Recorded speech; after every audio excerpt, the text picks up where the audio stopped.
Hello, dynamic speakers.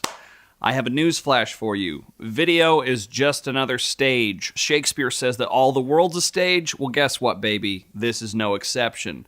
So whenever you're presenting, a lot of the stuff that you use at the front of the room transmits. Now, there are a couple different differences, and we're going to go over them here as a little added value to you. So just like Jase says that whenever you're on stage, whatever's within you is going to bleed through your presentation no matter how hard you try. So if you're having a really bad day, it might come through. Same thing as on video. The only difference is we're a lot closer to your face. We can literally magnify you to be several times the size of your normal body size. So there's a couple different things that you want to do beforehand. One, definitely check out the YouTubes and go to check out maybe a dog video or a cat video. You know, funny dog compilation, funny cat compilation, two great search terms that you can check out that should just make you happy. Something that will make you smile more naturally and feel a little bit more at ease. Now, whenever you're going to speak on video, there's a couple different things you got to pay attention to about your throat. A lot of people like to drink coffee in the morning or sodas throughout the day. These are big no-nos whenever it comes to video. Coffee has this wonderful product in it called caffeine that has the unfortunate side effect of constricting your throat. And sugar in soft drinks and other things thicken your saliva. So then you kind of sound like you're talking through a bunch of stuff. So you don't necessarily want that whenever you're speaking. What I would recommend is drinking water, preferably room temperature, because if it's cold, that also constricts your throat. Imagine that, cold making solids constrict. Anyway, out of high school physics and on to the next point. Now, whenever it comes to clothing choices, a lot of people have a lot of different options. Ladies, you like to wear sparkly and shiny things. What I find works best is something that's plain and simple. For example, all black on me because I'm the camera guy and everything I own is black. So there's that. For other people, just avoid things like lumberjack patterns, you know, the red, white, and black crosshatch, thatch, patch kind of thing. It's a little distracting. We want people to focus on your eyes. Now, for those of you who don't have 20/20 vision, no problem. We recommend contacts. If you do have glasses, we like the anti-glare. It does make the colors change a little bit. And then we just need to know a little bit beforehand so we can do something called bouncing light rather than shooting it directly at you. It's just a little technical change. What I have found is some people get in their head about getting on camera. For some reason, they can have a conversation with me off camera and it's no problem. You stick a piece of metal and plastic and glass in front of them and things get a little weird. So if for some reason that's something you're working through and you're improving upon, what I recommend is imagining you're on a Skype call or maybe a FaceTime if you're one of those people. And rather than using the webcam on your computer or your phone, you're just using a different piece of plastic. Think of whoever it is that you're talking to. Look into the lens of the camera and just talk to one person. Because kind of like we learn, whenever you're speaking to an entire audience, if you can make a genuine moment with one person, you can make a genuine moment with everybody. Now, I've heard it said a lot of different ways that X% is what we communicate non-verbally.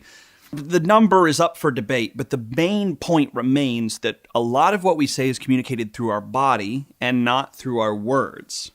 You know, you look really nice tonight is not the same as you look really nice tonight. It's the same words that I'm saying, but the body language totally tips it off.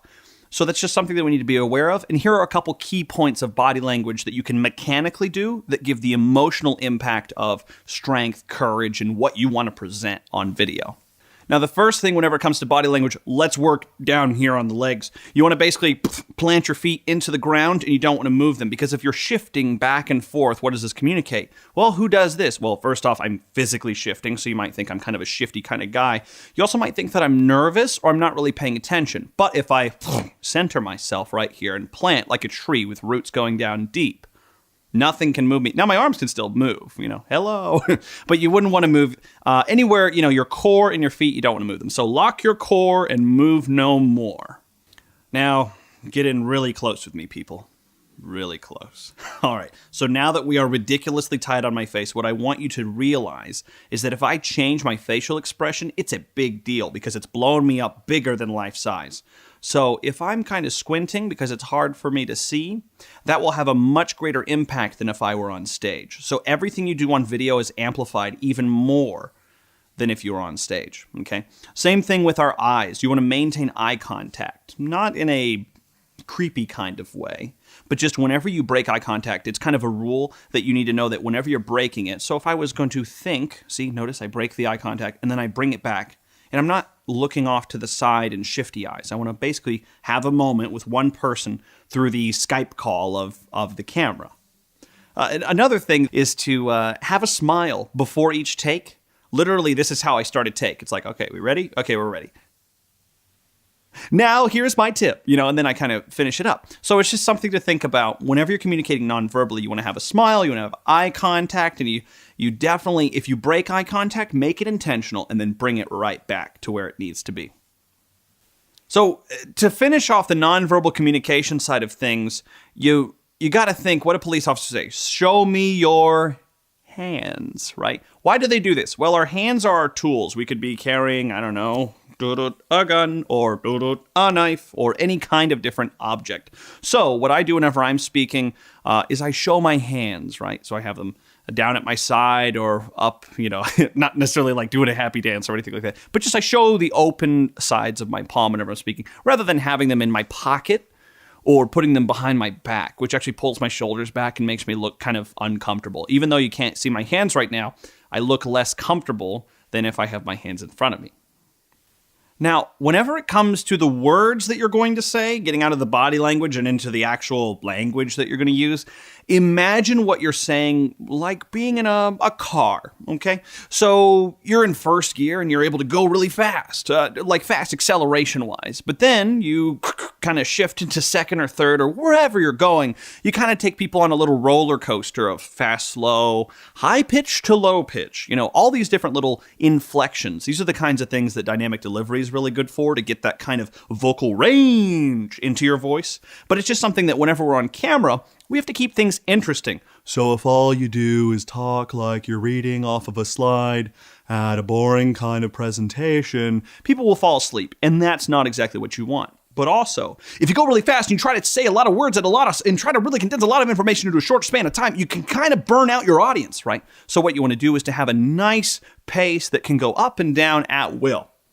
If you're reading from a script or if somebody's feeding you lines bit by bit, you'll find that certain words almost have like a flavor to them. If you're a synesthetic, Google that. Cool language to learn. So it's almost like every time I say everything, I naturally want to bring my hands out. I want to kind of look up into everything, like the wonders of the universe, and stretch out the word and make it sound big. Everything. But instead, like these different words have a different inflection. It's called word painting. It's actually what the news does. Tonight at 5, another man has found himself in deep trouble whenever he discovers X. Imagine that. I used to work in news. Anyway, paint your words, people. Some people have a challenge that they're working through to not fill every blank space with verbal filler. Be okay with having pauses. We have the magic of editing, which can remove pauses like this. So don't feel uncomfortable with the pause. I felt comfortable with that. Did you? Now, this has been a couple quick tips on how to cut videos, because just like anything else, it's just another stage. Hopefully it's helpful to you. If you do have any questions, feel free to ask me. But until next time, bye!